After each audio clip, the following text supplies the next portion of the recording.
Hello and welcome to the Driving Maul Show. How are you all doing? I hope you're all keeping well in what is a wet time here in New Zealand, well, in the Waihi area at least anyway.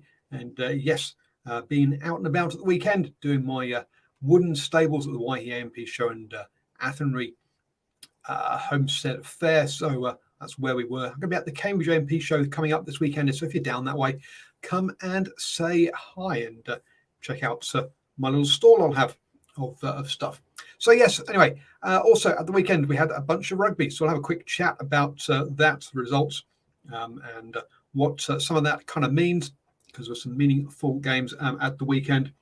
We'll also have a look at the Super Rugby squads that came out last week, and Moana Pacificas came out today, and I got to attend the Zoom media call with Aaron Major, the head coach there. So we'll have I'll get that video up.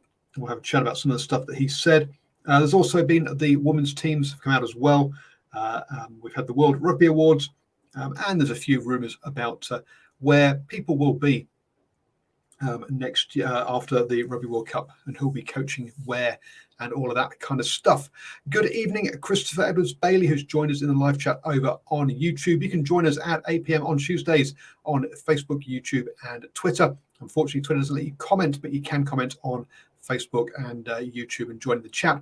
Or you can listen to the podcast as well. Just search for New Zealand Sport Radio on your favourite podcatcher, be that Apple Podcasts or iHeartRadio, Spotify, all those kind of places we hang out at. So come and say hi. Also, with the demise of Twitter, well, will it die? Will it not? Who knows?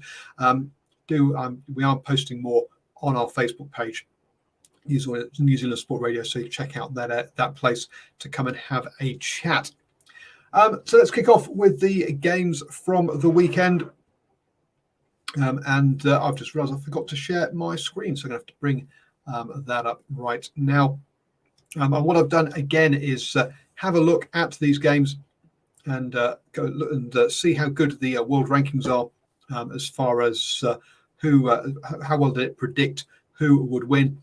Well, first up, Hong Kong versus Kenya, a 10-place ranking difference between these two. The final game of the World Cup qualifying for them. Both of them already out of it, with the USA and Portugal battling it out for that final place. And Hong Kong came out on top as expected, but only by 4 points, so much closer than I think many of us expected that one to be. Then we had one of the key games, or perhaps the most key game of the weekend, the USA versus Portugal, and this one finished 16-all, meaning that Portugal came out on top as far as the qualifying table was concerned on points difference. So Portugal will be going to the Rugby World Cup in 2023, and the USA will not. Boy, oh boy. When you think about the investment that has gone into the USA with World Rugby bailing them out when they were going to go bust, having had the Rugby World Cup sevens over there, with the Rugby World Cup heading in that direction in the future as well, and having Major League Rugby up and running with all their players now being professional players, to not make the Rugby World Cup, to have been sort of downed or by Uruguay, Chile, and also Portugal. So there is terrible for the USA at that. And will this be a watershed moment where they turn things around, or will this be a bit of a decline for North American rugby, with Canada also missing out on the Rugby World Cup as well? We'll have to, only time will tell in that one. As Christopher Bay says, terrible for North American rugby, but European rugby seems to be thriving. Yeah, absolutely. I mean, seeing obviously Spain also going well, but they just keep on getting disqualified because of the ineligible players, and then and Portugal coming through as well. So yes, you've got to say it seems to be the second tier of rugby in Europe, and also that in South America as well also seems to be going very well at the moment on this one.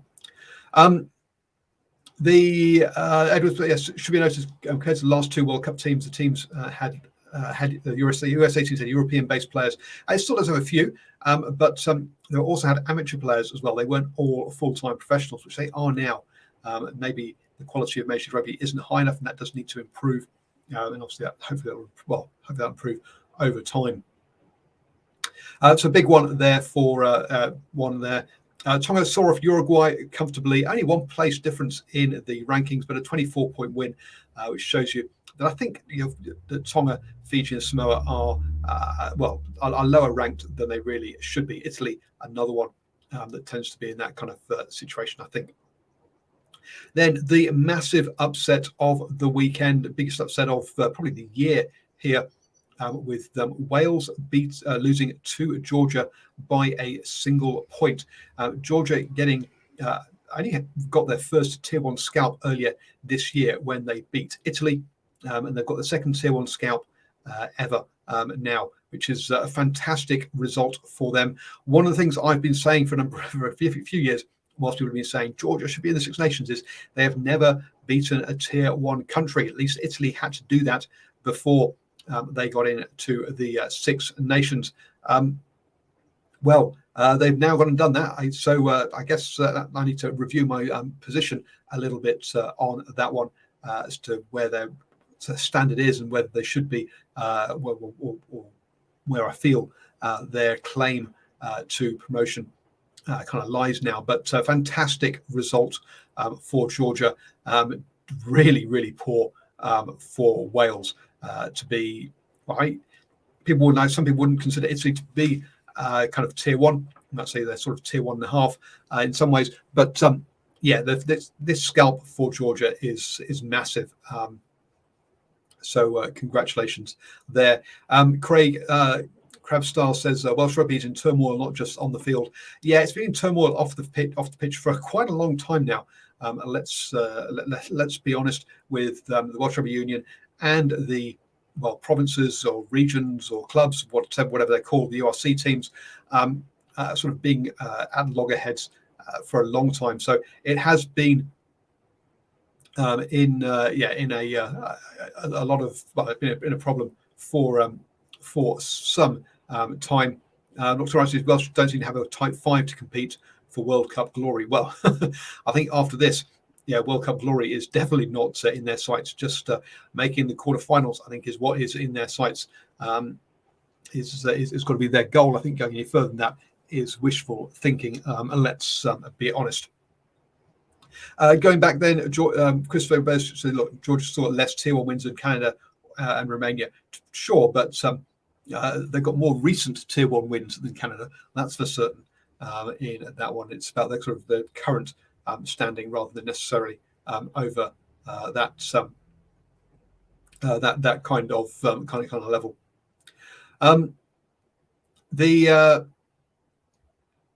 Moving on then, Italy versus South Africa, and after some better results for Italy, this with them from memory, because I've forgotten what the result was for last week for Italy.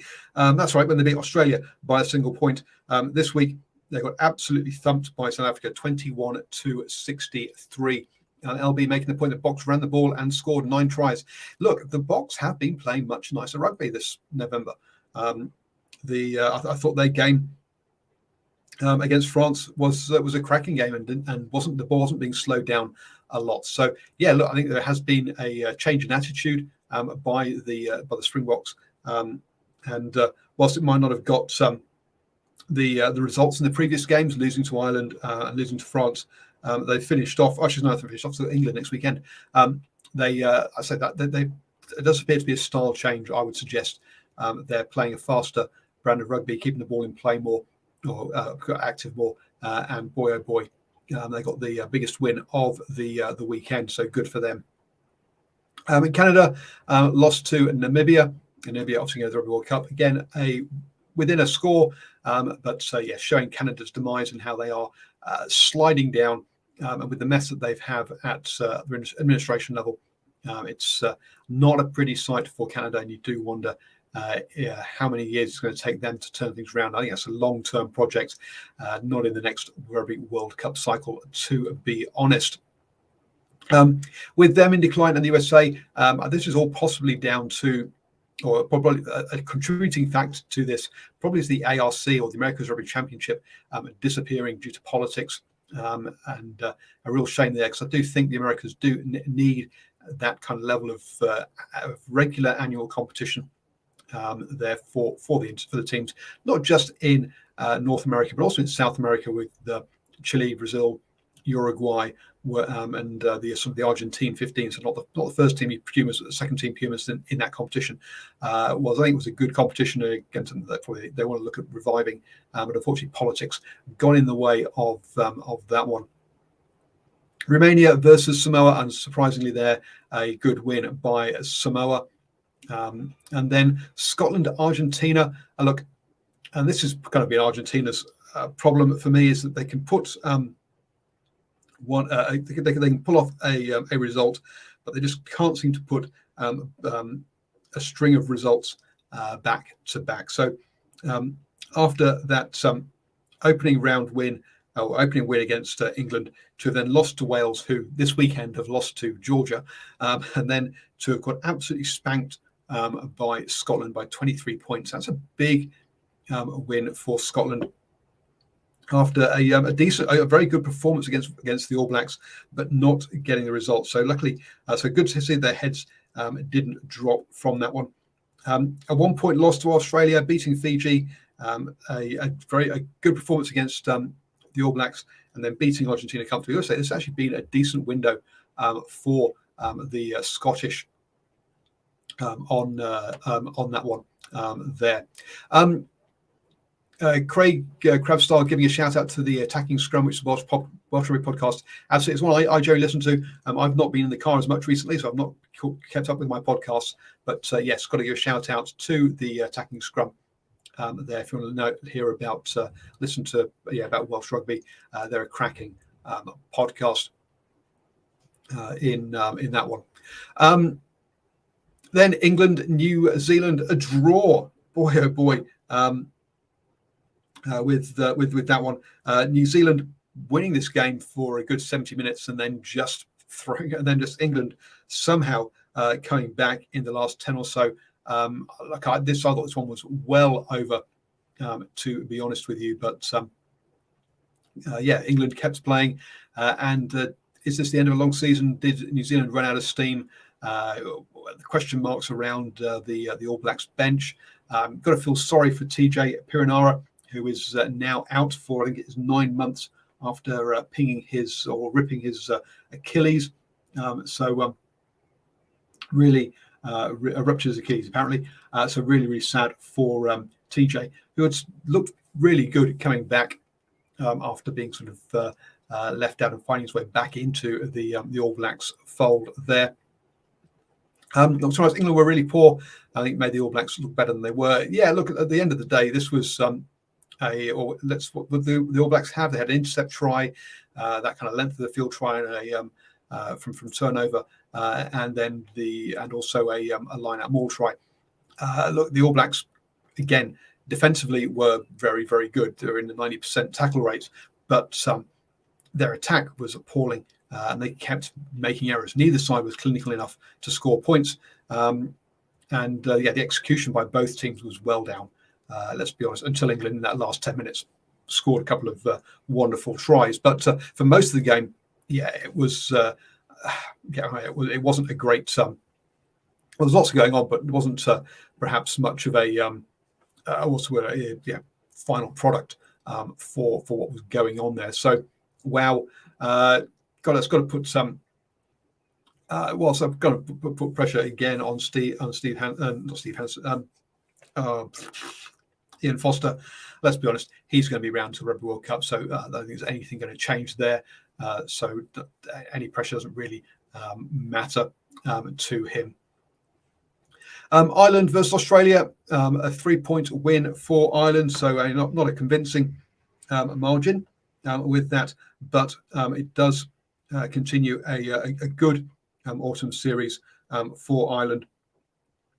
having beaten South Africa, Fiji, and Australia, so having a cracking season, finishing number one, and we'll see that reflected in the World Rugby Awards when we have a chat about that later. And I think I've just gone and have I gone and closed the my window with all those on? I probably have, which is probably a bad thing. So I have to dig that. Oh no, I've got to open it. All right. So we'll go through the World Rugby Awards, but just reward for Ireland for finishing the year at number one. And then finally, France versus Japan. Unsurprisingly, comfortable win for France there in that one. And that rounds it out. And looking at that, as you can see, 2 draws by teams that are relatively closely ranked, and those 3 ones in red show you where the lower ranked team won in that one. So there. I must say I haven't watched the Aussie one, but one of the things to come out of this has got to be the HIA for Nick White. The reasoning given that the medical team were looking back at a picture, so missed the fact that Nick White was wobbly on his feet and should not have had a HIA, should have been straight off and not returning to the pitch, is a poor one. Not good at all. Seeing players come back on the pitch who have been had head knocks of that sort. We really need to stop this now, and why it's still an ongoing problem. Beggars belief, to be honest with you. I guess final topic from the internationals is the referees and the referees some of them now saying that the flack they've been getting. The amount of what's the word I'm looking for? The amount of penalties that were in that England-New Zealand game weren't down to the referee. That was down to the players, and the players playing badly. It was bad discipline by the players, not the referee's fault at all in there. And yet the referee has been in for a lot of flack for him for calls that he made, and also calls that he missed as well. So we're seeing videos of various tackles going, it was dangerous, that should have been called up. And you're already getting already complaining about the number of penalties, and people complaining about stuff he missed as well. So now, look, not the referee's fault at all for the number of penalties in that one. Also, an article in the Times that's getting re-reported around the place about referees not wanting to referee South Africa. And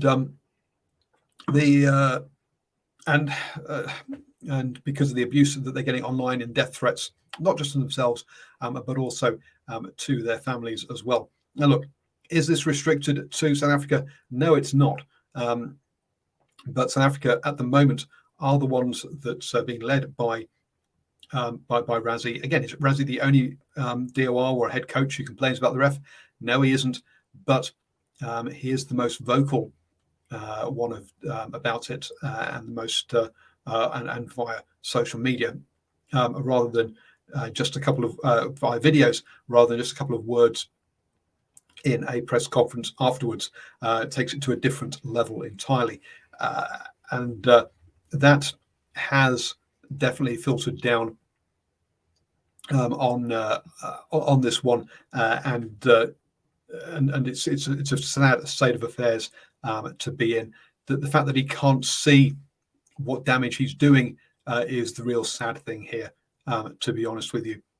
And he just needs to understand. Whilst I can see clearly he's frustrated that he's not getting his point across through official channels, but this isn't the way to be doing it, and putting people at physical risk of harm, in all honesty, beyond just whilst is he to blame if a person does go too far? No, he's not. It's not his fault that someone has, but it is whipping up the frenzy that, unfortunately, there will be that very, very tiny minority who will feel they can go and go that far. But let's hope we don't see that happening on that one.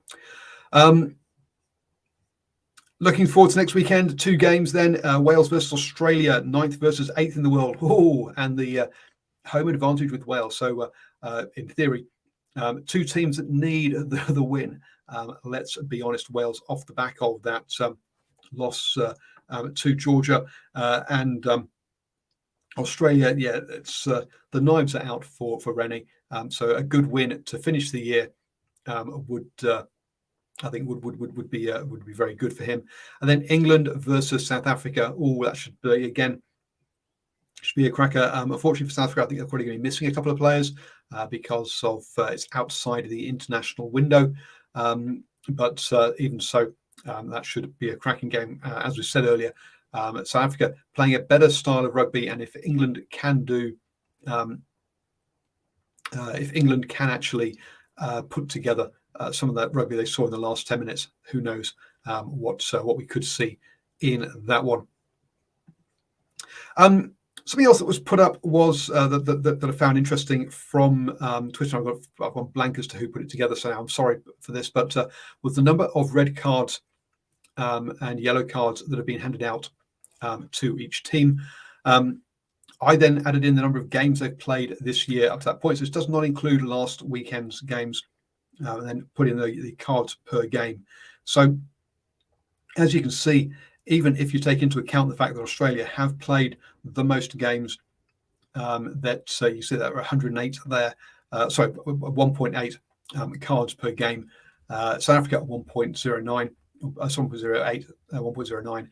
New Zealand then at 1.83, and Argentina at 1.82. The 4 teams that have the most cards and the most cards per game are all rugby championship teams. And you do wonder, I haven't gone through and done it by game, but I'll try and do that and see if is it due to cards given out during the rugby championship, or is it cards given out at other times? Because maybe break this down by the sort of rugby championship, 6 Nations, July and November, and see where these cards come from.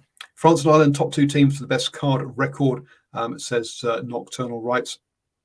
And funny enough, they're the top 2 teams in the world right now as well in the world rankings. So there you go.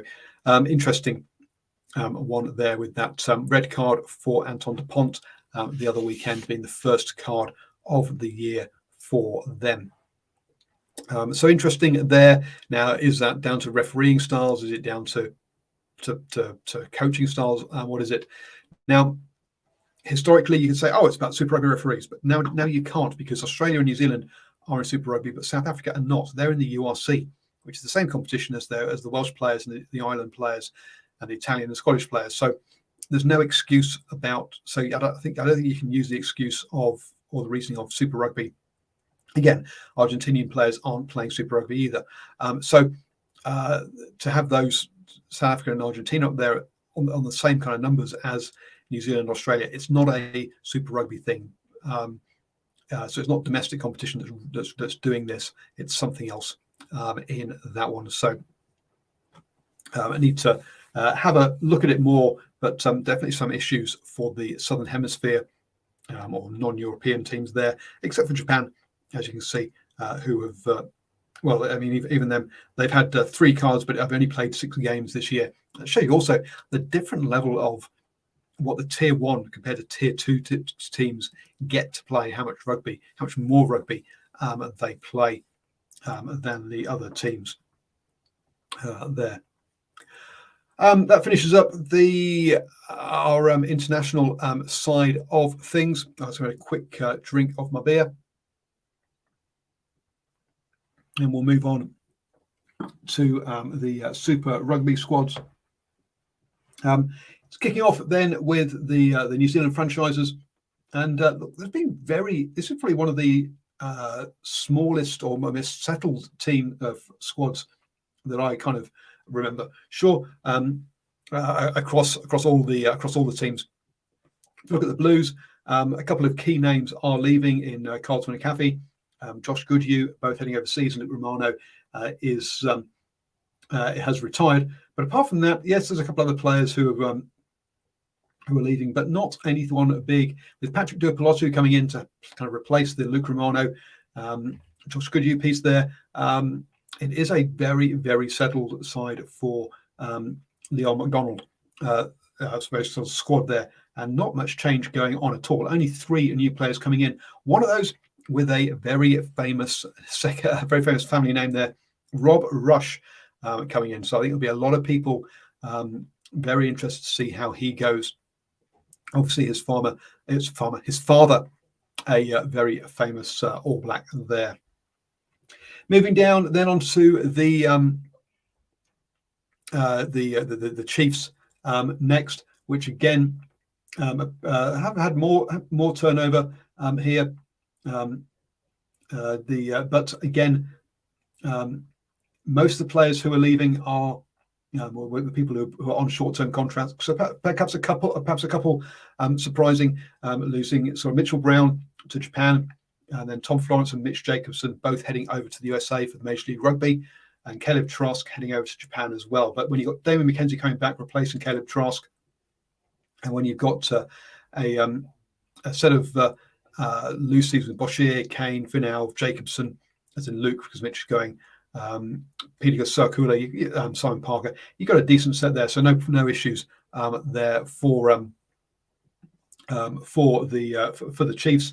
Janelo heads down to the Highlanders, and Punavai comes the other way.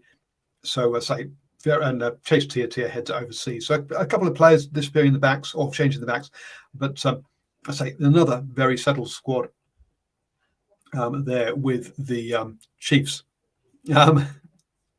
Into the Crusaders, and they have a couple of players leaving, but again, Padlo Matera heading off over to Japan, along with Bryn Hall and Simon Hickey, as well as also Panavaya, as well, heading over there with George Bridge heading to France. So a few people there, a few names there heading off, coming in, and this is where I think it's a kind of different than what we've seen, and we've seen this different. It's a bit different this year, but also it's carrying on now. Historically, most of the players have come from Canterbury and Tasman. We're not seeing that so much here with Patafilo down from the Hurricanes, Milani Nanai returning from the Worcester Warriors, coming in, Willie Hines, who's he's been with Canterbury, but obviously was over in England for a while. You got Christian Leo Willie from the Highlanders. So a bit different kind of recruitment from the Crusaders, but again, very settled. You got Nanai coming in for George Bridge. Kinney Naholo's heading off to the Hurricanes, but he has injury worries. Look, another very settled one there. I don't think we'll see much difference. Into the Highlanders, losing Liam Coltman across to France. Bit surprised seeing Bryn Evans going back to Hawke's Bay. I guess he's getting old, but supposed to be retiring from Super Rugby. But he's been playing well at this level. Also, Gareth Evans dropping out of the squad.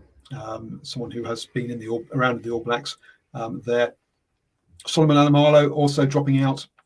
Denny Solomona, who came over from UK, hasn't managed to. Freedom Vahukolo. So a number of backs dropping out there. Obviously, a change here in coaching with Tony Brown dropping out and Clark Dermody stepping up to the role.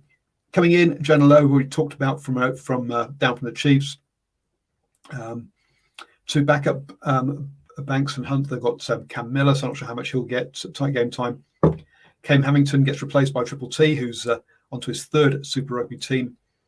Will Tucker in here from Otago, Nikora Broughton from Bay of Plenty. So not many big names coming in there. So again, I don't think we'll see much change in the starting lineups. Finally, on to the Hurricanes. They perhaps lost a few more. Ben May has retired. A bit surprised to see Alex Fidel not get a contract.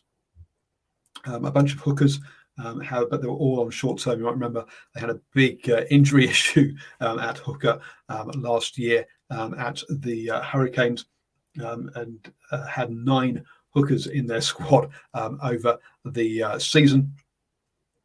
Scott Scrafton heads over to Italy, Major League Rugby. Wes Houston is headed across to Edinburgh, and Jackson Golden Bishop heads to Japan. Jackson Golden Bishop replaced by Brett Cameron, who had a season in Japan, to come back, got himself a Super Rugby contract. Been looking good for number 2, so I think that's actually a good one for the Hurricanes. A couple of any other players coming in. The back rower Peter Lakai from Wellington has been promoted, and Danny Sinkinson, who had a good season with Waikato, gets a contract, so congratulations to him. And then Kenny Naholo moves up from the Crusaders. Kenny's lots of promise. Injuries have held him back. Let's hope he has an injury-free season. But again, as I say, really settled squads all around, so don't expect much difference in I guess in the playing or the starting squads for the teams on the whole. Then moving on to Moana Pacifica. Now, this one, I'll be honest, surprised me quite a lot, because when we saw the squad that was announced for Moana Pacifica last year, we knew that they had been brought up or brought in, and I've just realized this might not work. My video might not work, but we knew they'd been brought in by at late notice. They had to put their squad together late, and they weren't on what's the word I'm looking for? They weren't playing. They didn't have time to construct a squad that they wanted to, because a lot of players had already been contracted, etc. So I expected quite a turnover to happen when we came into this season. That hasn't happened. There's a very steady team for Moana Pacifica, and they've had very few new players. One of the new players is Miracle, and I've got his family name now, who has come through via the World Rugby Trial Day. I forgot what they call it now, scrummage or whatever, that they had in the Pacific Islands. So congratulations to him. 5 other players are also coming over to be part of pre-season training, which is great to see as well. Now let's just see if this video will work. If not, I'll have to just talk through some of the points I was going to make from this. All right, will work. So here we go into Arrow Major. Part of our narrative, really, to the pathway that's tangible for young aspiring rugby players from the islands, whether that be Samoa, Tonga, Islands, and our smaller nations as well. So Miracle was probably the first example of that. How that came about was through the World Rugby Pacific Combine, which myself and Phil Tieti were able to attend, along with Kevin Senio and a couple of our other staff who helped deliver. And he was a clear standout for us, Miracle.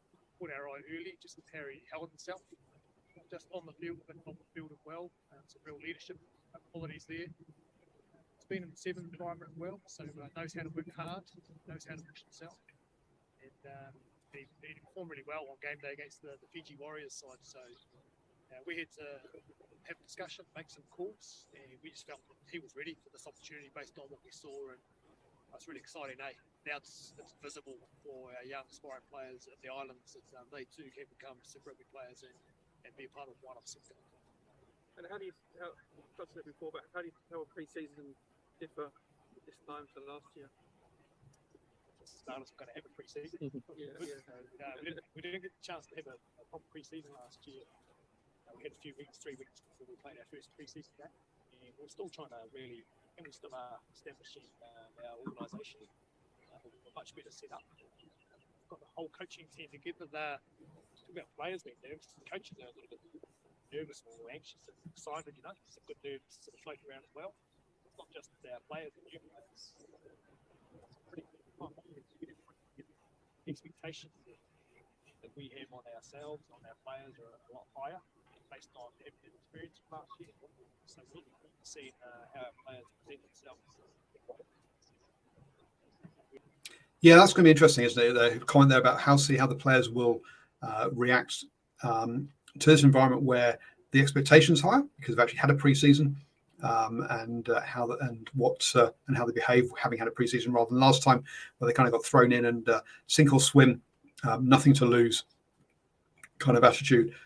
Whereas this time there is more pressure and there are expectations, so there is something to lose per se. So it'll be interesting to see how the players react to that. Yeah, and they've got a World Cup coming out next year. Like, is that in your thoughts is at all? Like, in terms of helping those guys sort of progressing, have a good year. Like, I suppose it's kind of an indirect thing, maybe. You guys. No, it's a big part of our thinking, and we're closely aligned with Tutai Kefu and his management team and the coming couple of years. So I'll make great still coaching. Manu really aligned with development of our players, hear them, the communication that goes with that around holistic development of our players as well. It's pretty closely aligned. Their own needs as well. Not everything is going to be 100% bang on. We have our needs too, but there's good communication going on in those relationships. So great to hear there about like the links through, because you have to remember when Moana Pacific were being set up, there were some comments coming out of the Pacific Islands about how they weren't involved and how they weren't being, how it's a New Zealand thing, and do we have the contacts? It looks like they definitely do. And look, with 26 players having rugby experience for Moana Pacifica, for Manu Samoa and also Ikatai Tahi, that's great to see with add-on Christian Leofano and Sekope Kepu. That makes 28 players in the squad who have international experience. Let's say 26 with those two squads is great.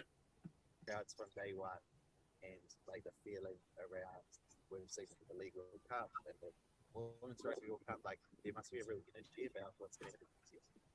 It's certainly building within our organisation. Our team performance staff, back office staff, marketing team, CEO, our board have just done an awesome job at really driving the essence of what we're about, getting people to that game. For our first game at home, that'll be awesome occasion. Lots of things going on that will allow us to share the message a little better. Hopefully get some more people. And yeah, look, I mean, one thing that was disappointing last year were the crowd sizes. So sorry that the sound cut up there. I want to include that bit about about that effort that's needed by the CEO, marketing, etc. Because I say that the crowd sizes at Mount Smart were poor, in all honesty. So really need to look at that. By the way, Nocturnal Rights will get onto your point later on. That there is a question about that that he answers. So I really do hope they can get the crowds in this year. About like the Women's World Cup before, like one of the key takeaways from that, I think, was like the different feel around rugby. Is that something you guys think you can offer as well? I think we're a good example of that last year. To feel like the feel Super Rugby was become a little bit stale. Same teams. I think to bring real authentic one of the PG as well. So it's not hard for our boys, they've just got to beat themselves. That's the beauty of it. It's real. How's the mention about Joe Serene and Amazon? Can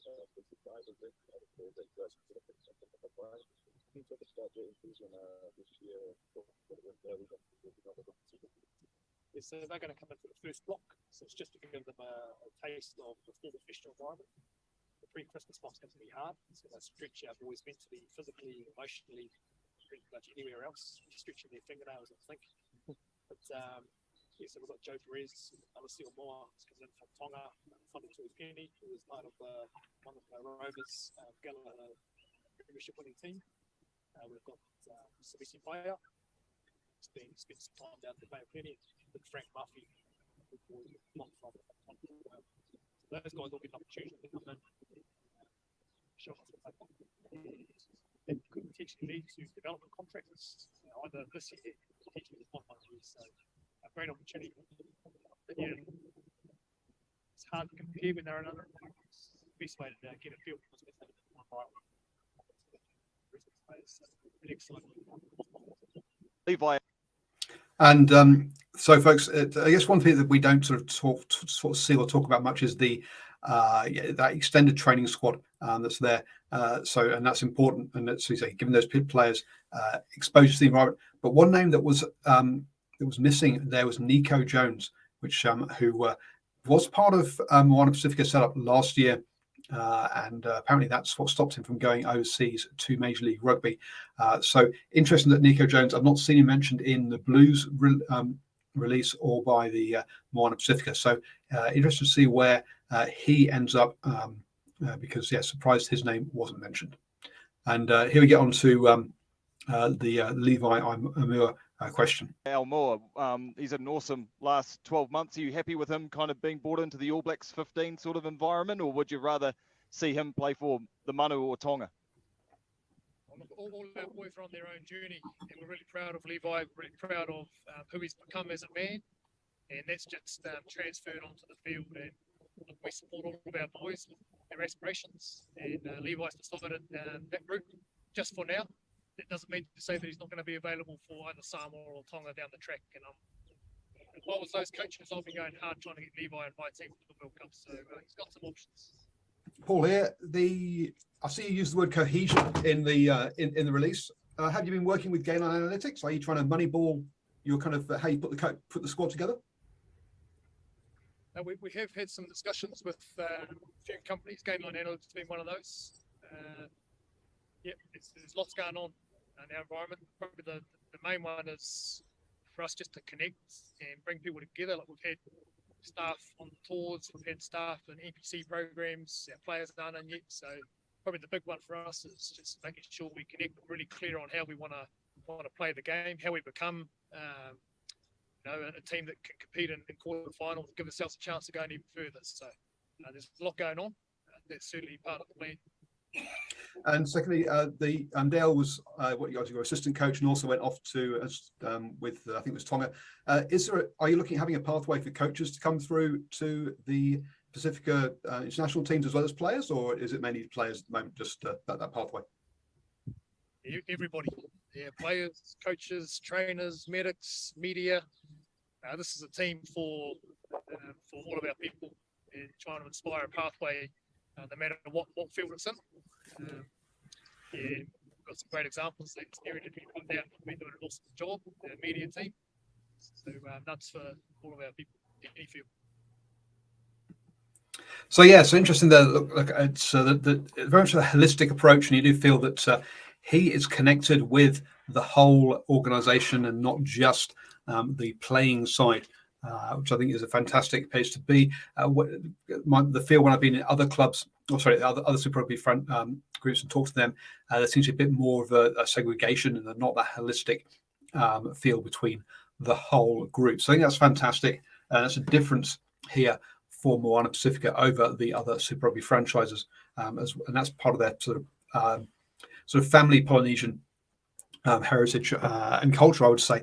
Also, interesting that whilst we talk about sort of heritage and culture, they're also forward thinking as well, talking with people like again analytics. So you might have seen that obviously Ben Darwin, one of the guys there, and his partner. I've got the guy's name who we interviewed a while back on the Long Talk. Looking at other avenues, looking at some pretty innovative and modern thinking around how you structure and how you put together squads, and trying, to kind of moneyball their squad as well. So it's good. It's good to see they've got that mixture of tradition, culture, and also forward thinking as well, and the holistic thing. So very happy with what's going on at Moana, and thankful for them to invite me to take part in that interview today. Moving on then to the women's squads as well. Kind of interesting to see the number of moves between the different squads, which are only a year old, which has been kind of interesting. Also, what has been kind of key also is the number of Black Ferns that aren't there. Basically, the ones part of the Sevens setup. So Fitzpatrick, Rui Tui, who wasn't part of the Sevens this year, and even said in a post-match interview that she'd been after the Rugby World Cup final that she'd been shafted by the Sevens, which was interesting. She didn't go into any more details than that. But Portia Woodman, Harini, a number of players there who are not taking part in Super Rugby Aupaki next year. So they're going back to the Sevens environment. So that seems to be a big one there. Crystal Murray's moved down to from the Blues down to the Hurricanes will be definitely a big one in that one.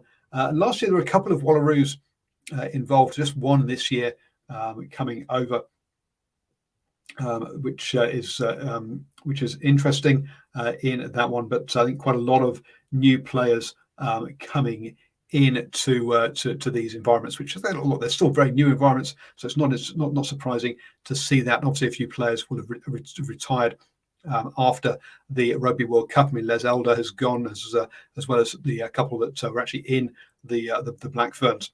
So yes, interesting day, interesting times for Super Rugby Aupaki and how that goes forward. It'd be good to hear from the head of women's rugby, but unfortunately, what you don't seem to hear from her, Claire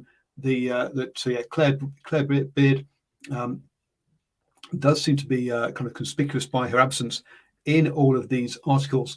Because another article came out that New Zealand sort of plans to keep the Black Ferns on top, and the person talking in that is Claire's boss. It's not Claire herself. It is Lundrum, who is the what's his role again? But anyway, he's in charge of professional rugby in New Zealand. So so on that one, it's interesting to see who is doing the actual talking. It's not the head of women's rugby, which you would kind of expect. It's the general manager of professional rugby and performance who's doing the talking about what's happening and how women's rugby is changing in this in this country. Saying that they've got a lot of things to be announced, key announcements over the summer, blah blah blah. Yeah, at the end of the day, we have a 14 competition that goes for 5 weeks. That needs to be a lot longer than that for this.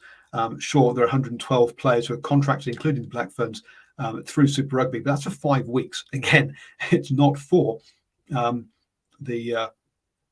not for 12 months of the year. They are still semi-professional at best, or in fact amateur for 10 months of the year, and get to be professional for just 2.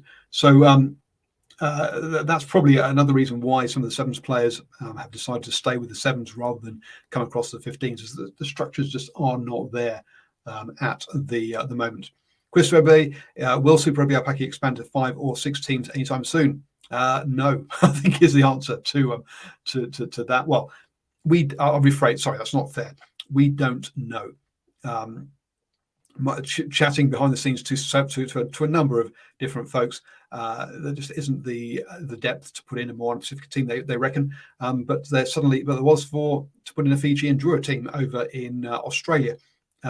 Again, with Southland not having a women's team in the Farah Palmer Cup at provincial level, there isn't a depth in South Island for a second team. So where would you put that second team in North Island? There seems to be a view that the way to grow women's rugby is to copy men's rugby, because that's perfect. Pardon me, isn't it? Not. So whereas I think having a team in Tauranga might be the place for the 5th team on the women's side of things, rather than down in Dunedin, for example, because you've got the Sevens that are based out of there, and Bay of Plenty are a cracking team as well. So look, I think there's options that they to do things differently, but at the moment, looking at it, they don't seem to want to do things differently. They want to stick the same record on and play it against them, which I think is the wrong way to go for the game, because we know men's rugby has got problems, and that needs to be there's an opportunity here to fix that. So shame on that one. Let's have a look at the World Rugby Awards and the results from that.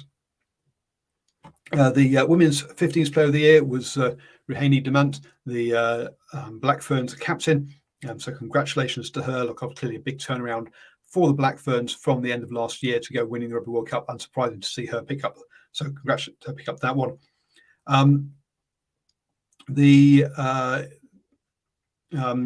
Josh van der Fleer is the men's World's 15s player of the year. Look, Ireland have been going fantastically well, and he's been a big part of that. So congratulations to him.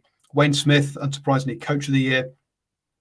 15s breakthrough, the Italian Angay Capsu Ozo. And on the women's side, Ruby Tui. Well, he is a very experienced sevens player, but I guess breakthrough on the 15s side of things. It's men's sevens player of the year from Ireland, Terry Kennedy. And Ireland obviously done cracking well in the sevens as well. And women's sevens player of the year, Charlotte Kaslik from Australia, cracking player. Referee of the year, Tape Henning. It must be not one that I someone I can think of. Doesn't really sort of ring bells. Farah Palmer gets a Distinguished Service Award. Brian Habana gets a Special Merit Player Special Merit Award. Men's Try of the Year goes to Chile with Rodrigo Fernandez in his solo effort. And then Abby Dow of England picks up the Women's Try of the Year.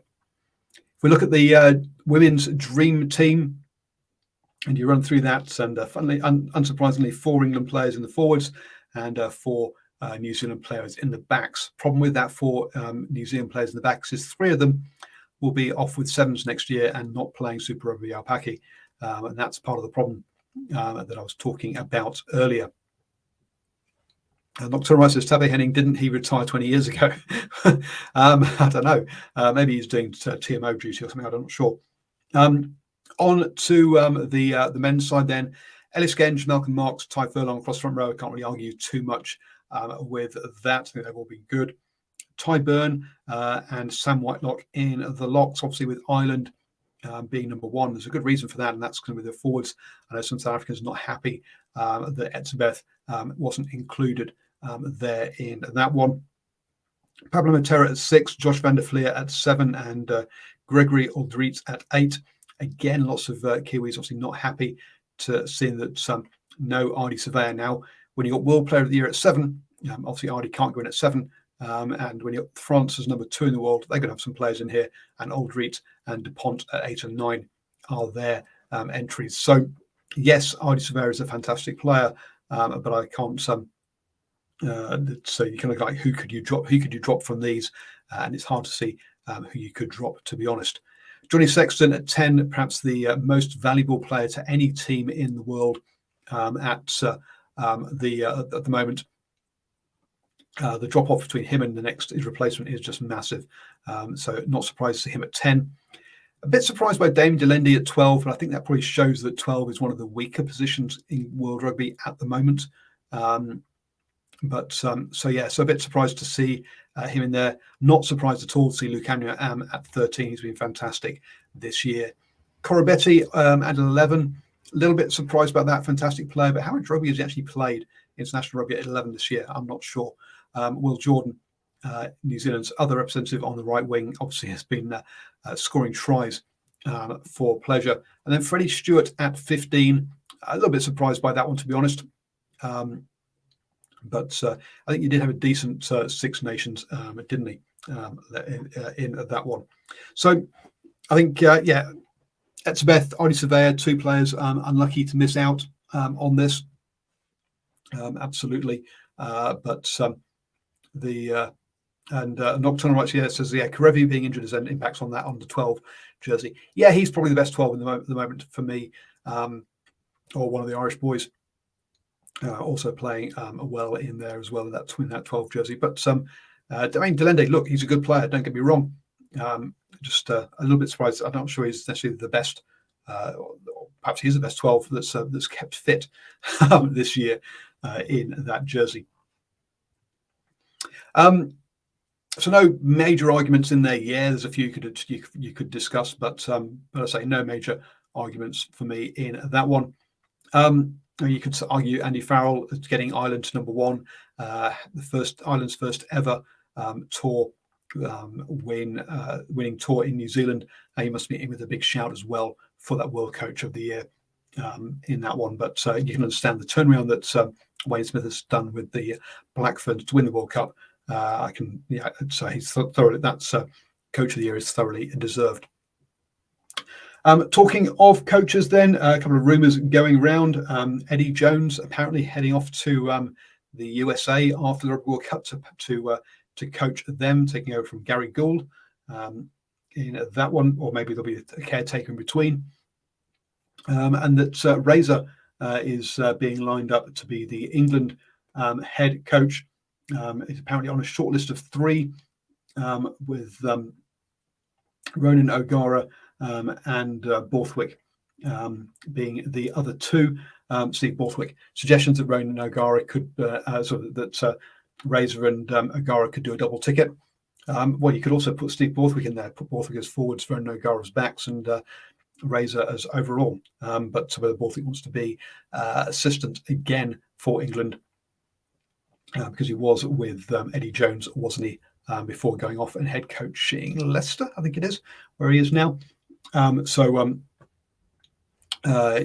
it could be done, I guess, in lining it with him being lined up to take over in 4 years' time, which I thought he was being done to do for Eddie Jones and take over from Eddie Jones, in all honesty. But there you go on that one. So we'll see if that comes to be, or whether it's just rumours around all of this. So that wraps things up for this week. Next week, obviously, we've got those 2 games between Wales and Australia and England and South Africa to discuss, and any other news that happens to be going on as well. So do join me at 8 p.m. next Tuesday for the Driving Maul Show.